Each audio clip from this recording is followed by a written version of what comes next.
ก็บไว้ดีๆเด้ออันของกินของอยู่นี่โดยมีแก๊สหนึ่งไข่มีแล้วก็ข้าวเกลือเป็นนัวน้ำปลามะพริกกระเทียมโดยปลากระป๋องเนาะมันง่ายจะดีเพิ่นมอบมาให้ซื้อให้เงินโตมันเหลือซื้ออันนี้ก็สิให้ท่านมองแล้วไว้ซื้อขนมกินไว้ซื้อขนมพุ่มพวงกินเนาะโดยเด้200,000เอามีแต่ความสุขความร่ำรวยเด้อแม่เด้อปรารถนาสิ่งใดขอให้ได้สิ่งนั้นอย่างไรเด้อให้มีแต่ความสุขความร่ำรวยเด้อแล้วก็อันนุ่มร้านอยู่น้ำก็อันรับกินแน่กินเมื่อไหร่มันมาก็กินอยากเราเอากระบอกนี่ผู้เอาให้นี่ผู้หาแล้วก็อยู่น้ำกินเป็นว่าก็ได้กินเดี๋ยวโดยกินน้ำกันนี่แล้วนุ่มร้านอยู่น้ำกันกับกินน้ำกันมันบดจังได้เห็นแล้วได้กระเทินได้อยู่เป็นหมู่น้ำกันแหละเนาะไปกินไปเลยได้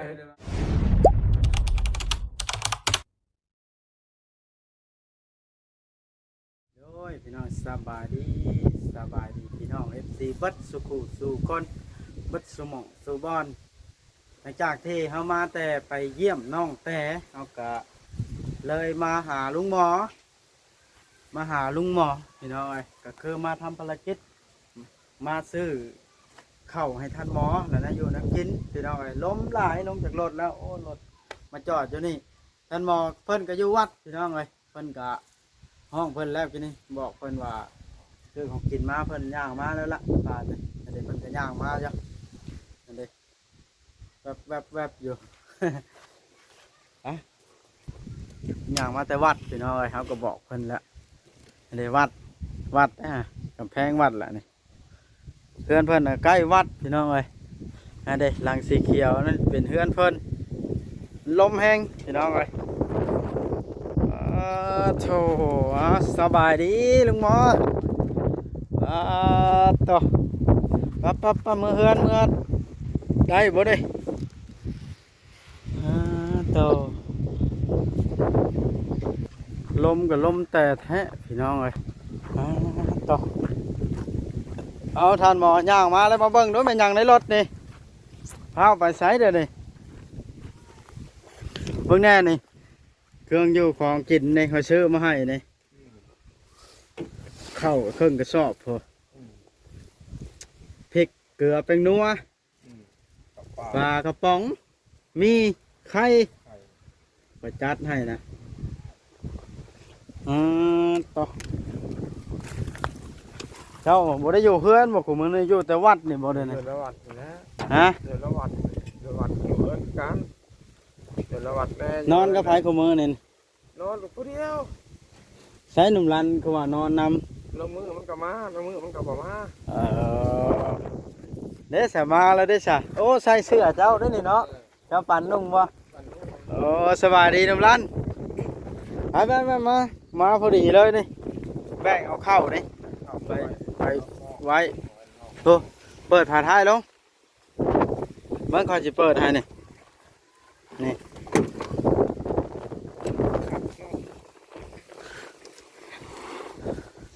เด็กแบกเข้าครับหิวอันไข่ได้ปะหนุ่มร้านขอจะหิวปลากระป๋องก็มีได้ปะหิวไข่พร้อมหรือนักโพสแล้วทำนั้นก็ได้ไข่หิวได้เบิ่งให้ท่านหมอหิวคันเราหิวได้น่ายุเป็นไข่ได้ปะเอาให้หนุ่มร้านอุ้มอันนี้สิขอจะหิวปลากระป๋องไปเพื่อน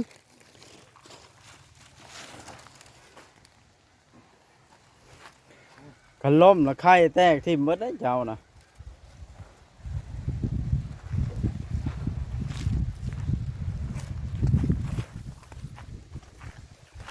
ล้มก็ล้มแต่แท้เนาะนอนในบ่ลุงหมอท่านให้ได้สิรอดเนาะ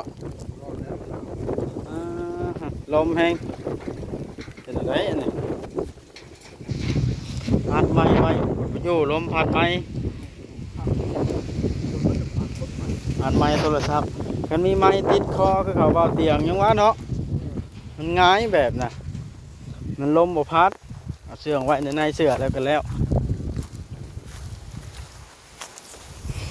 นะคอยย่างเด้อคอยหิวเอาเกลือกับแป้งนัวหมกพริกกระป๋องน้ำปลาโอ้หนุ่มร้านย่างทอดล่ะไว้นี่หนุ่มร้านนี่ฮะอย่างเห็นแล้วมาลั่นเอาคายเองมาคอยหิวซะใช้ว่าหิวได้เสนอจะหิวแล้วผัดย่างบดได้เอาไปซะโอ้ยหลุมหมอเลยเกิดก่อนนะฮะฮะไปรุ่นแรงโคตรช่างว่าแท้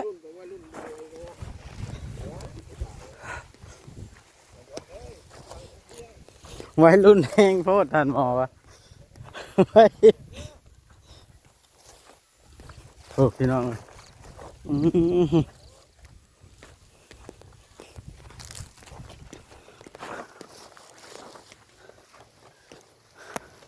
ย่างก่อนให้ท่านหมอย่างใส่โตเขาละ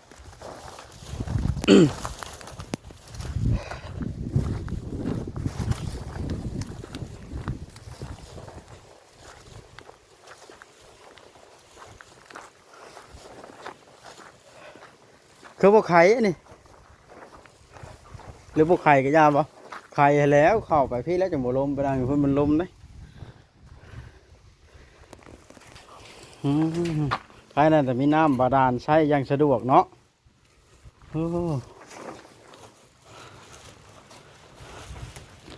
โอ้เกลือเป็นนัวน้ำปลาน้ำซีอิ๊วต่อบาดในปลากระป๋องเฮ็ดแองนัวข้าวมีหนุ่มร้านเลยไปได้มานอนน้ำลุงหมอบ่ขุมือนี่โอ้หนาวแห้งใส่เสื้อทันหมออีก เห็นยังไปอยู่ห้านเวียดบ่ได้เดี๋ยวมาอยู่แล้วทันหมอนี่เจ้าบ่หาอันปืนมาดับไฟนี่ฮะเพื่อนคือแปลนสะอาดแท้ไผ่เสมียนกวาดแถวนี่ฮะหนุ่มร้านนี่ก็เป็นงานแล้วเด้ซะเอามาไปนั่งอยู่เตียงพอ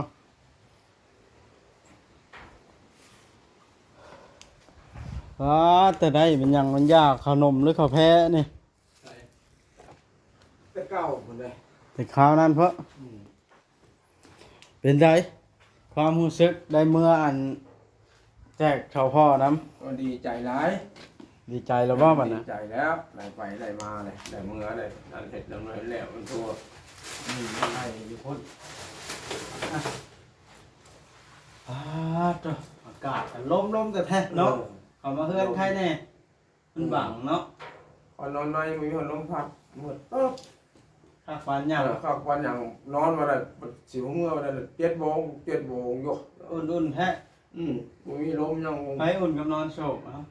โอ้นี่แล้ว อืมก่อนกับพ้าวอยู่ได้เดี๋ยวนี้ไปอันนั้น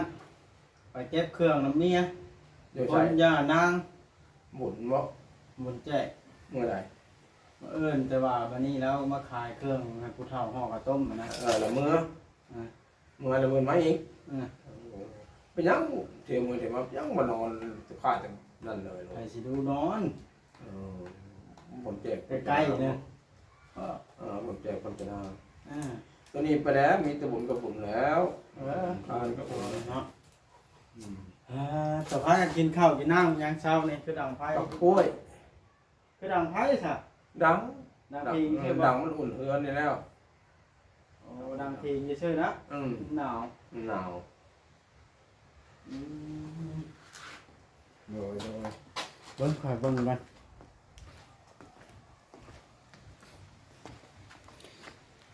บ่อยากให้เฮือนเก่าเฮือนดำเราเอามาให้กินอยู่นอกเนาะนี่เจ้าแพงเฮือนบ่ แพงนะมันยังมันเก่านะ ปกติเฮือนครัวก็อยู่ว่างนี้เฮ็ดกินเฮ็ดอยู่อยู่นี้เพิ่นบ่แพง แพงมันยังมันถือมันยังมันเก่านะแล้วมันผลกับบริยอจ้ายิบเลยวงลมท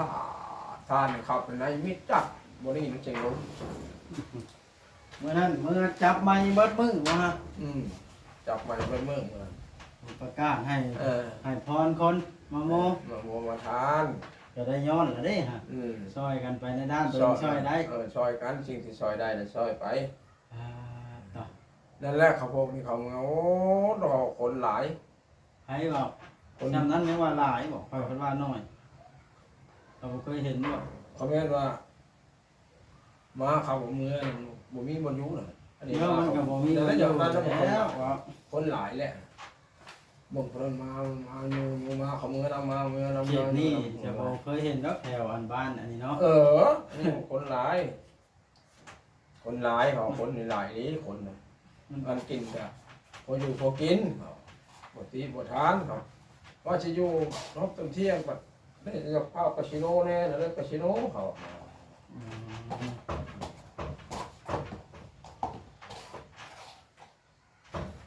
อ่าเนาะดีใจละวันนี้ก็คอยเชื่อนี่มาลุงหมอเข้ากับมีไข่ปลากระป๋องพริกเป็นนัวหั่นล่ะ โดย เครื่องจำเป็นใช่ในครอบครัวกระเทียมชื่อมันนะก็ได้บ่หิวตาย โดย กาเงินกะเป็นเงินผู้ที่สั่งเฮือนหาเจ้านี่แหละ โอ้โดยสาธุให้เพิ่นอยู่ดี โอ้แม่นเพิ่นยังบ่ได้ปลาได้เพิ่นยังเบิ่งเจ้าอยู่ได้ ให้เพิ่นอยู่ดีแม่เด้อ เพิ่นจังขยะเพิ่นปลาจังหน่อยนะเพิ่นกะปลาอยากให้ผู้ FC ผู้อื่นเบิ่งน้ำนะจ๊ะ อืม ใครกะนั่นเนาะ เออ เจ้าก็ดีใจบ่ โดยสาธุให้เพิ่นอยู่ดีมีแรงความเจ็บจะได้ความไปอย่ามีเด้อให้มีแต่ความสุขความเจริญเด้อบ่ผู้คนบ่ครอบบ่ครัวเด้อ เพิ่นก็ให้ล้านหนึงมาซื้อข้าวซื้อมีซื้ออันนี้แหละ โดย เจ้าดีใจที่เพิ่นยังบ่ลืมเนาะ โดย เพิ่นขอให้เพิ่นอายุมั่นขวัญยืนเนาะ เพิ่นผู้มุ่งมั่นพันยืนโดยเอ็ดพันปัญษาเด้อให้อยู่ดีมีแรงเด้อ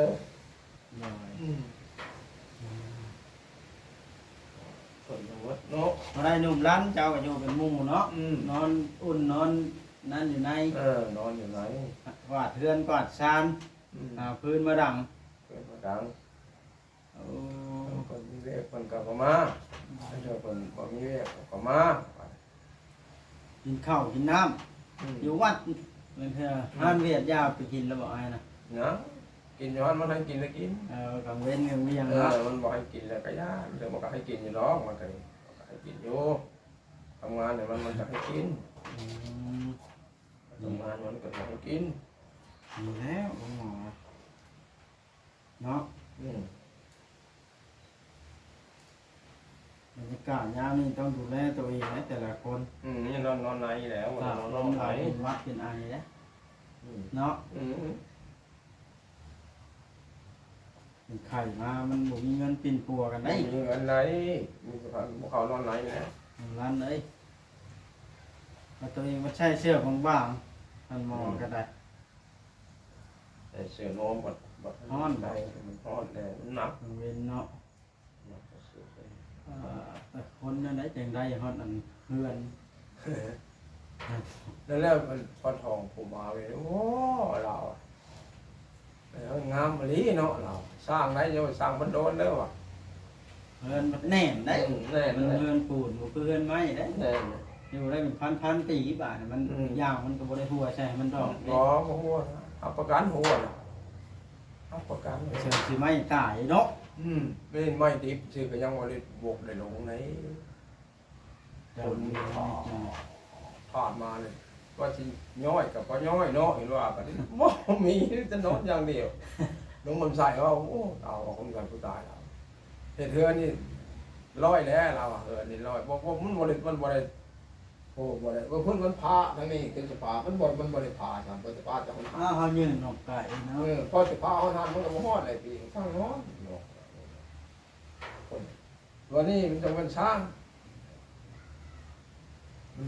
บ่ได้ฮู้บ่ได้ยังสบายลมพัดต้านมากอ่ะบ่ย่านว่าสิเพิ่นนี่ยุดนี่หมอดังแต่ดังบ่เสื้ออยู่นะทางนอนทางร้อน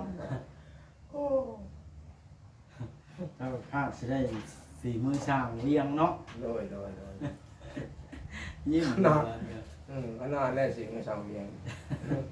ไอ้ขักบ่โลกบ่ลายเฮ็ดแน่นอนโลด ว่าเฮ็ดให้ตัวเองเนาะ ก็เลยแน่นตึงโลดบ่ต่ำบ่สูงบ่น้อยบ่ใหญ่เอาผู้นี้งามก่อน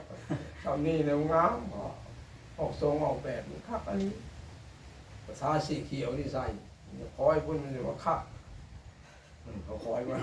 เงินเจ้านี่แค่สิภูมิใจให้เติบเนาะ โดย ครั้งหนึ่งในชีวิต ภูมิใจนะดีใจน้ำนะดีใจแล้ว คนน่ะก่อนไปนะอยากได้ในสิ่งตัวเองอยากได้เนาะครั้งหนึ่งในชีวิต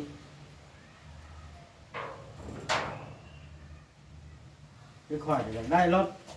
เป็นหนี้ธนาคารกวัดใช่ สอบใส่เลยจากได้เนาะได้ขนาดเลย ต่อเนาะดีใจแล้วได้ของดูของกินมาไว้กินแล้วบัดนี้เนาะ โดย รู้สึกแบบว่ากินได้หลายเติบ โดน สมมติมื้อละป๋องปลากระป๋องกันได้จากมื้อ10 มื้อ1 2 3 4 5 10 มื้อมาพริกนี่ยังโอ้ 10คือการ 10 มื้อมันกินบ่เบิดเสร็จแล้วนะ 10ปลายมือไปแล้ว เจ้าจะไปกินพริกนี่เบิดนะกระทอกกระเทียมเกลือนี่ไปซื้ออยู่เซเว่นนั่นนี่มีโลโก้ข้างในโลตัสนี่เป็นว่าอะไรโมยไปซื้ออันข้ามทั่วไปของแท้ของผ่านออยแล้วก็พริกกระขนาดผ่านออย ผ่านหมดเนาะผ่านหมดเดี๋ยวเซเว่นเลยเนาะซื้อนี่ แล้วมันยังครบเลยไข่กะหมูกระติบกัน แต่นึง 30 หน่วยแต่หนึ่งหรือบ่แต่แล้ว โดนเติมแล้วอัน รอดตายแล้วเนาะ รอดว่ารอดเลย นะ นะครับ มีแต่ว่ายกมือท่วมหัวละก็ใจเพิ่นจังงาม หลายเด้อแม่เดี๋ยวให้มีแต่ความสุขความร่ำรวยเด้อแม่เด้อให้เจ้าหุ้งให้เจ้าเฮืองเจ้าปรารถนาสิ่งใดขอให้ได้สิ่งนั้นเด้อให้มีแต่ความสุขความร่ำรวยเด้อให้มีอายุยืนยาวเด้อ หัวหนุ่มลัน ให้อยู่ดีไม่แห้ง ว่าบ่เป็นว่าหนุ่มลันจ้ะเมื่อนั้นเขาถามนั่นว่าได้คนว่าแต่ใสเขาว่ามาเว้าไม่น่ะมาให้พรคนเนาะเพิ่นไหลแล้วลัดแท้เขาเอาไว้ว่าคนพูนว่าเราอยู่บ้านคนสว่างบ้านเกิดบ้านตุ่มบ่โอ้เขาว่ามีเราเขาว่าทันมอทันเด้ว่าทันหมอทองนั่นเด็กว่าอ๋อเขาว่ามึงตามแล้วหูจักอยู่เนาะพี่น้องเราเนาะ จัก เห็นกับเราบ่มื้อน่ะ เห็นไอ้เลือดนั่นก็เห็นไอ้เลือดไอ้หันลูกเล้าในสาวเนี่ยก็ ใช่ ลูกไอ้หันน่ะมันมาหนังเล็กหินหอยลูกเราอีกก็ ลุงสุบันบ่ แม่แล้วอะมันคนหูจักกันนั่นแหละของคนหูจักกันแต่ผมพ่ออย่าง อืม ไอ้เลือดนี่นะจักกันแต่ผมพ่ออย่างก็เสียเลยกับลูกหลานไปก็จะไปหากันแล้วเป็นนั่นทำข้าวกันเยอะ มีแต่ว่าเก็บไว้ดีๆเข้าไว้ในเครื่องของข้าวสารเป็นอันไข่เป็นข้าวสารนี่เก็บเข้าไว้ในรักษาให้กุ้มนะบาดนี่อย่าให้มันเสียได้ โดยเข้าไว้ในวะ เอาไว้กินเด้อ โดย เสียหายมานี่บ่ได้มีผู้ซื้อให้ได้ โดย โอ้ขอกินหนึงกว่ากล้วยนี่หน่วยหนึง กินแม่ ได้มาได้ใช้นี่ แล้วผลชนน้อย โอ้แท้จริงอยู่เฮือนข่อยยังหลายอยู่ได้หังมากินนั่นเจ้า นั่นแหละ ข้าวต้มห่อครับเรือข้าวต้มอันนี้ ดินแล้วขึ้นยากไปนี่เพื่อนจะเช้าผม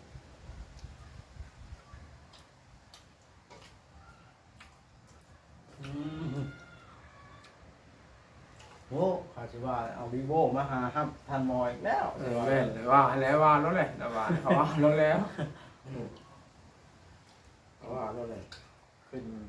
ให้ประตูกึบเอาแนมแล้วเนาะไปใช้มาแล้วว่านะ แน่มาเลย คือดวงดีแท้ว่าแล้วทันมอย อ่ะพี่น้องคลิปนี้ก็สิได้ขอจบคลิปอำลา FC ซะก่อนคลิปหน้าจะพ้อกันเนาะ เนาะเอ้ย สิได้กลับแล้วข้อยก็ได้ไปห้ามเอาเมีย เดี๋ยวคนจะนางคนเนาะ อืม อ๋อไปจะเศร้าคนบ่ ไปประมาณเที่ยง ให้มีบุญกระบุญนะ มันลมกลางหันก็ลำบากลมพัดปลิวไปฉะนั้นมันพื้น ได้ขายดีอยู่เนาะไปคนจะนางมา จักแล้วนั่นก็ได้ไปนี่นะไป ขายดี เบิ่ง เนาะ เอาโอเคนั่นแหละเนาะจะได้ก็ขอขอบมกขอบใจขอบคุณขอบคุณทางแม่ใหญ่ใจดีเด้อที่ยังเบิ่งแยงแล้วก็ให้เงินมาซื้อข้าวให้ลุงหมอเนาะ โอ้ย ขอให้แม่อายุมั่นขวัญยืนเด้อความเจ็บจะได้ความไข้อย่ามีสุขภาพร่างกายแข็งแรงคิดสิ่งใดขอให้สมดังใจปรารถนาเนาะสาธุ โอ้